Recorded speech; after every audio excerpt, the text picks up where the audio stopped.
Depuis quelque temps maintenant, sur certaines communes de La Réunion, on connaît des problématiques de violences urbaines commises principalement par des mineurs isolés.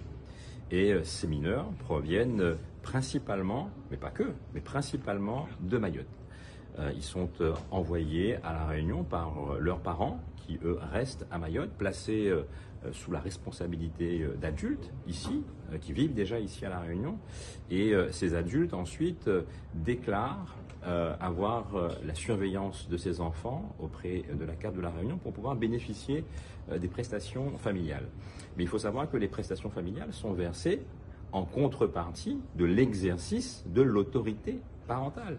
Donc il serait tout à fait normal que, à La Réunion s'applique le même dispositif qu'à Mayotte, c'est-à-dire qu'il faudra bénéficier d'un jugement du juge aux affaires familiales, du tribunal, pour pouvoir dire qu'on bénéficie des prestations familiales. Sinon, c'est trop facile et ça ouvre finalement un appel d'air.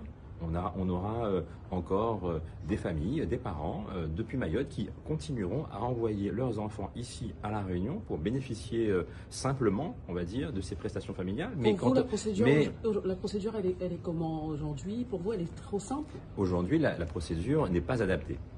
Et donc il faudrait modifier le code de l'action sociale pour permettre d'avoir un dispositif similaire à celui de Mayotte, c'est-à-dire nécessiter un jugement du tribunal pour pouvoir bénéficier de ces prestations familiales quand on a des enfants qui sont placés sous la responsabilité d'adultes qui ne sont pas les parents.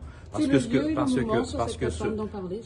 ce que l'on constate aujourd'hui, c'est que ces enfants, une fois qu'ils arrivent ici, ils sont censés être sur la surveillance d'adultes, mais qui finalement n'exercent pas cette obligation de surveillance. Et c'est la raison pour laquelle on retrouve ces jeunes mineurs errer le jour, la nuit, parfois sous l'influence de majeurs, et on voit ces jeunes mineurs commettre des actes de délinquance, comme on l'a vu encore récemment à Saint-André. Et ce qui a poussé le maire de la commune à devoir mettre en œuvre une mesure finalement assez extrême, qui est celle d'un couvre-feu, qui est celle de la privation de liberté pendant une durée d'1 mois. Et donc, si on veut préserver le vivre ensemble réunionnais, je crois qu'il faut aujourd'hui pouvoir exposer des solutions sans se voiler la face, dire les choses telles qu'elles sont, mettre des mots sur les problèmes que l'on rencontre sans se dire qu'on stigmatise qui que ce soit, parce que la mesure que je propose aujourd'hui de modifier le code de l'action sociale, elle ne s'appliquerait pas demain uniquement aux mineurs et aux adultes provenant de Mayotte.